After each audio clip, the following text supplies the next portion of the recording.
이 책에서 저자가 원제목을 도덕적인 마음이 아닌 바른 마음이라 붙인 이유를 설명한다.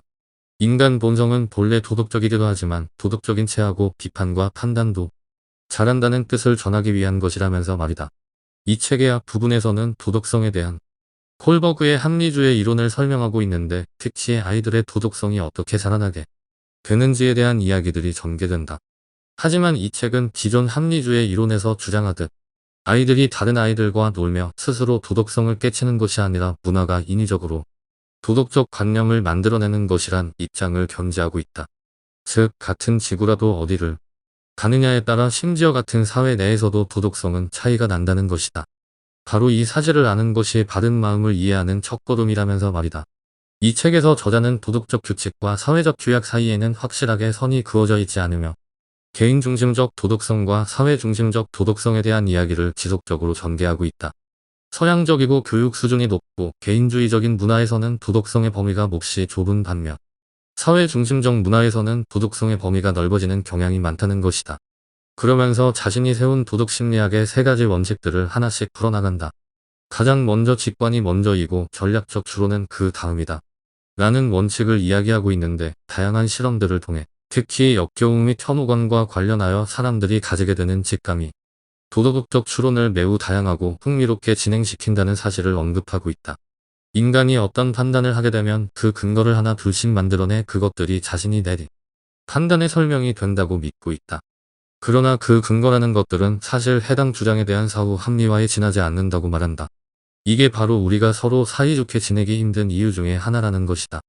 사람들에게 도덕이나 정치 문제와 관련해 문화적으로 형성된 서로 다른 느낌들과 그에 대한 사후 합리화 요소는 여간해서는 바뀌지 않는다는 말이다. 이걸 맞추기 위해서는 나 자신의 눈으로는 물론 상대방의 눈으로도 사물을 바라보고 공감해야 한다고 말한다. 하지만 이것은 결코 쉽지 않은 일이라 언급하고 있다. 결국 인간의 마음은 동물의 마음과 마찬가지로 자신이 인식하는 모든 것에 끊임없이 직관적으로 반응하며 그 직감을 통해 내린 판단을 정당화하기 위해 자동적으로 이유를 조작해낸다는 것이다. 이어서 도덕심리학의 두 번째 법칙인 도덕성은 단순히 피해와 공평성 차원에만 국한되지 않는다. 를 언급하며 초반에 흥미로운 이야기를 하나 하고 있다. 심리학의 거의 모든 연구는 인류 전체 중에서도 아주 소수의 하위 집단만을 대상으로 이루어졌으며 이 사람들이 통계적으로 몇 회에 지나지 않는다고 언급하고 있는 것이다. 그 소수의 하위 집단을 여기서는 위어대 서양적이고 고학력이고 산업화되고 부유하고 민주주의적이라고 부르고 있다. 위어드의 특성이 강한 사람일수록 이 세상이 관계보다는 별개의 사물로 가득 차 있다고 보는 경향이 있다면서 이들은 도덕적 관심사도 다른 사람들과 차이가 있다고 말한다. 즉, 이 세상이 개인들로 가득 차 있다고 본 사람의 경우 개개인과 그들의 권리를 보호해주는 도덕성을 원할 것이라면서 피해와 공평성의 원칙을 무엇보다 강조한다는 사실을 언급한다.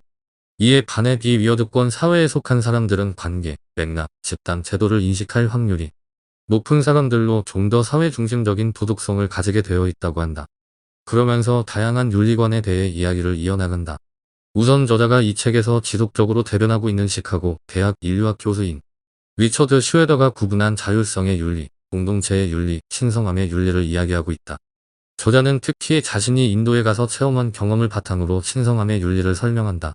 이러한 신성함의 윤리는 통속적 사회가 지닌 추악한 면을 이해하고 비판할 수 있도록 해준다면서 말이다.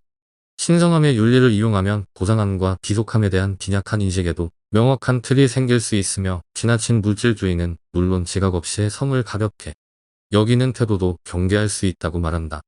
또 하나 흥미로운 언급은 도덕 철학자로 중요하게 손꼽히는 벤담과 칸트. 특히 벤담은 자폐증이 있을 만큼 공감 능력이 낮은 사람이라고 말한다. 그에 비해 도덕에 대해 다원주의적이고 감성주의적이며 자연주의적인 접근을 취한 휴메 대해서는 칭찬하고 있다. 이어서 배려, 공평성, 충성심, 권위, 고귀함 같은 다양한 도덕성, 판단 기준들을 언급하며 보수주의자와 진보주의자를 이야기에 끌어들이고 있다. 이를테면 진보주의자들의 공평성은 평등의 의미이며 보수주의자들의 공평성은 비례의 원칙이라 말한다. 비례의 원칙이란 사람들이 자기가 기여한 만큼 그에 따르는 보상을 받아야 한다는 것을 일컫는 말이다. 또한 그로 인해 불가피하게 불평등한 결과가 발생해도 어쩔 수 없다는 의견을 견지하는 것이다. 그러면서 진보주의적 정치인들은 애국주의를 지향하고 세계 시민주의를 지향하는 경향이 있어서 충성심을 중시하는 유권자들에게 표심을 못 얻을 때가 많다고 언급한다. 또한 진보주의자들은 배려와 공평성에 주로 기대는 반면 보수주의자들은 그 밖에 충성심, 권위, 구기함 같은 도덕적 기준들을 모두 활용한다고 말한다. 따라서 보수주의자들이 진보주의자들보다 도덕성을 더 폭넓게 정의하고 활용하기 때문에 유권자들을 자극하는 측면에서 보수주의자들이 선거에서 우세할 수밖에 없다고 말한다. 그래서인지 저자는 미국의 민주당에서는 더 이상 보수주의를 경쟁으로 치부해선 안 되며 도덕성에 대한 사고도 배려와 공평성에만 국한시키지 말아야 한다고 조언하고 있다.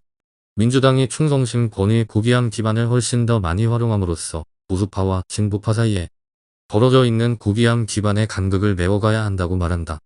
어쨌든 이 부분을 좀 더 상세히 바라보는 저자의 시각은 좀 더 발전하여 자유와 압제라는 또 하나의 도덕적 판단 기준을 덧붙이고 있다.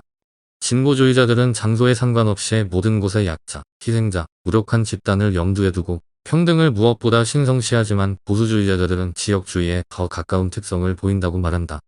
그들은 인류 전체보다는 자신이 속한 집단을 더 중요시하며 미국의 보수주의자들에게는 신성한 가치가 평등이 아니라 자유라는 것이다. 또한 진보주의자들은 공평성이 동정심이나 압제에 대한 저항과 상충할 때에는 공평성은 버리고 그 대신 나머지 둘을 취하는 경우가 많다고 한다. 한편 보수주의자들은 진보주의자들에 비해서 배려 기반을 희생시키는 경향이 강하다면서 다른 도덕적 목적을 성취하기 위해서라면 그 과정에서 해를 입는 사람이 생겨도 어쩔 수 없다는 입장을 견지한다고 말한다.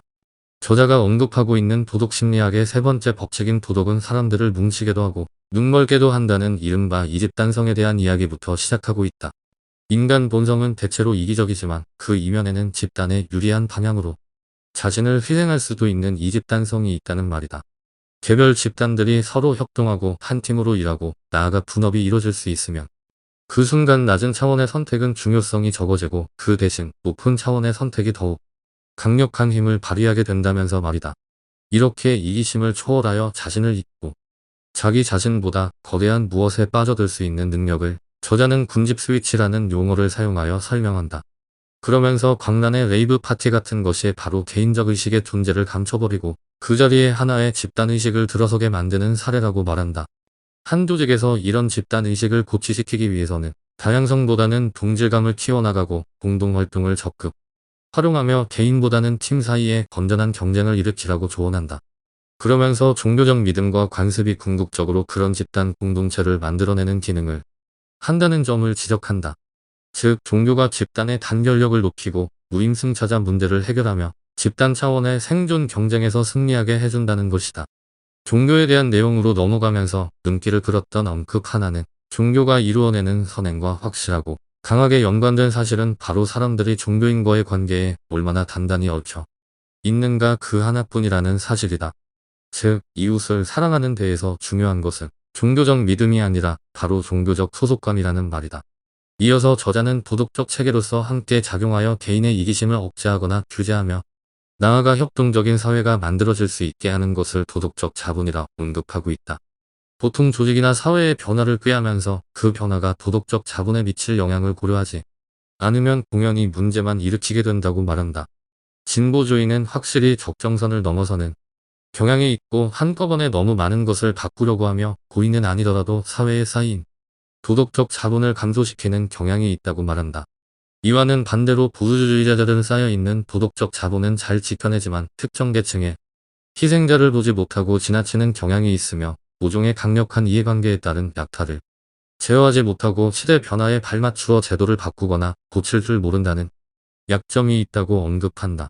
이 책의 마지막 부분은 앞에서 이야기한 내용들을 반복하고 있다. 특히 정치와 종교는 둘 다 우리 기저에 자리 잡은 도덕적 심리의 표현이기에 그러한 심리에 대한 이해는 오히려 사람들을 하나로 결집시키는 길이 될 수도 있다는 희망적인 이야기를 하고 있다. 물론 진정 상대방에게 마음을 열고 싶다면 머리가 아닌 가슴을 먼저 열어야 한다면서 말이다. 이 책은 도덕성의 범위는 문화에 따라 달라진다는 것부터 시작해 도덕성에 대한 상대주의적인 개념들을 다양하게 전개하고 있어 흥미롭게 읽을 수 있었다.